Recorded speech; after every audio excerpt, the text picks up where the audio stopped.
He ignites the fire. He kindles us. So we start to have a better hunger, a more robust hunger for the things of God. Getting near to Christ, you will partake in his joy. And that joy will be your strength, your freshness, your newness of life. But God grants us to drink of the eternal fountains that we have inside of us, that are his. There's someone here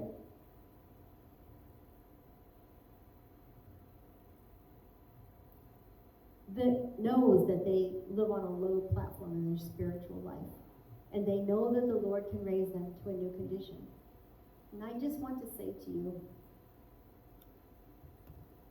if you've had a lifetime of bondage, you don't need to stay there any longer. Jesus has the power to make all things new and to lift you to new delights, to new heights. It's within the power of that pierced hand to lift you right out of doubt and fear and despair, spiritual lethargy and weakness, just to make you new. From this day forward, he can make you strong in the Lord and in the power of his might. I'm going to pray a small prayer. I ask you to join me silently.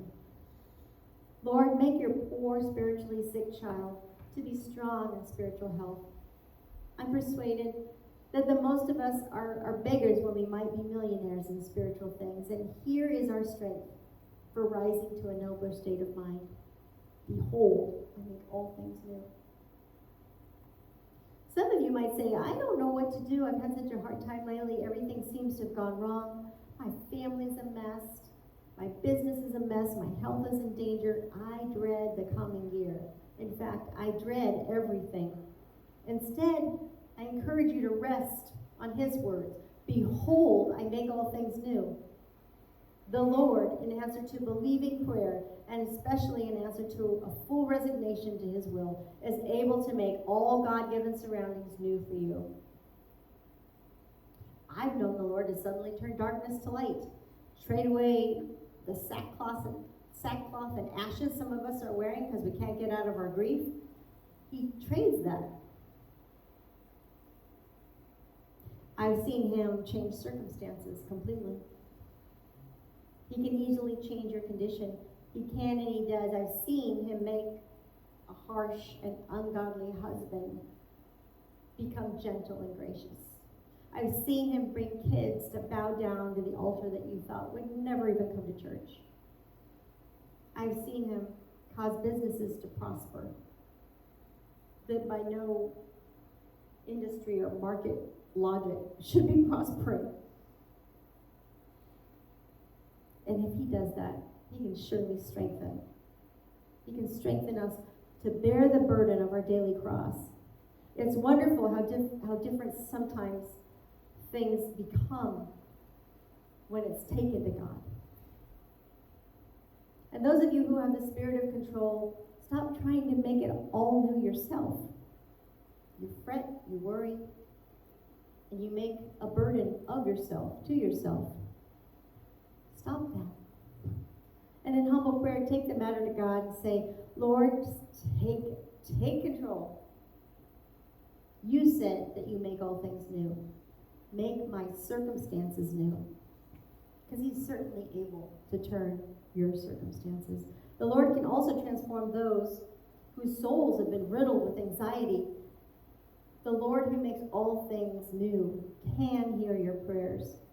Pray, Lord, help me to trust you with every detail of my life and trust that you hear my prayers. Lord, I give you permission to use your imagination and your timing to make all things new. Ron, would you pass out the resolution cards? You might have the old period. Thank you, Ron. So I know that some of you do New Year's resolutions and some of you don't, and we all know that sometimes they take and most of the time they don't. I was reading about New Year's resolutions and was told, oh, we got to make things measurable and be precise and specific, and that didn't match with what God was showing me to share with you as a possible New Year's resolution for you to consider. So I say, if you want more specifics, add how you're going to do this.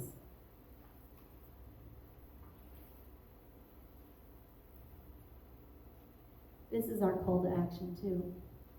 To seek to believe in. We need to believe in our self-efficacy, our ability to change by the power of the Holy Spirit. We need to believe in the power of Jesus to make all things new in the coming year. We need to believe in his sovereignty. We need to trust that the Father has ordained our paths in his infallible wisdom and his infinite love. We need to believe in God's guidance. He wants to be in control of our lives. He's waiting to be on every part of the journey with us. We need to believe in his strength. Throughout the whole year, we can find rest and allow him to restore our soul. We'll have strength enough, and that strength will come as we need it if we believe in God's strength.